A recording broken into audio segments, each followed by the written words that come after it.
இந்த நாளுக்கான வசனமாக தியான வசனம் யோபுவின் புஸ்தகம் 2ஆம் அதிகாரம் 10ஆம் வசனம் இவ்வாறாக சொல்லுகிறது. அதற்கு அவன், நீ பைத்தியக்காரி, பேசுகிறது போல பேசுகிறாய்.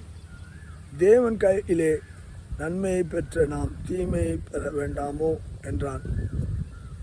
இவைகள் எல்லாவற்றிலும் யோபு தன் உதடியினாலே பாவம் செய்யவில்லை. ஆண்டவர் இடத்திலே தேவன் அவருடைய மக்களுக்கு நன்மை செய்கிறவராய் இருக்கிறார். தீமை செய்கிற தேவன் கிடையாது. அதை யோபு நன்கு அறிந்திருந்தான். ஆனபடினால் தானே அவனுடைய மனைவி, தேவனை நீ விட்டு ஜீவனை விடு என்று சொல்கிறார். அதற்கு அவன் இப்படியாக, நன்மையை பெற்ற நாம் தீமையை பெற வேண்டாமோ? அவன் தன்னுடைய உதடுகளினாலே பாவம் செய்யவில்லை. அவன் பாவம் அறியாதவனாயிருந்தான், பாவம் செய்யாதவனாயிருந்தான், பாவத்தை சொல்லாதவனாய் இருந்தான். அப்படிப்பட்ட மனிதனாக யோபு இருந்தபடினாலே அவன் நன்மையை பற்றியும் தெரியும், தீமையை பற்றி தெரியும்.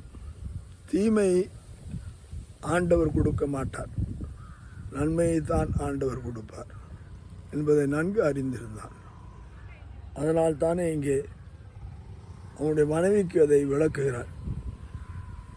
அங்கே அவன் மனநிலையை யோசித்து பார்க்க சொல்லுகிறார்.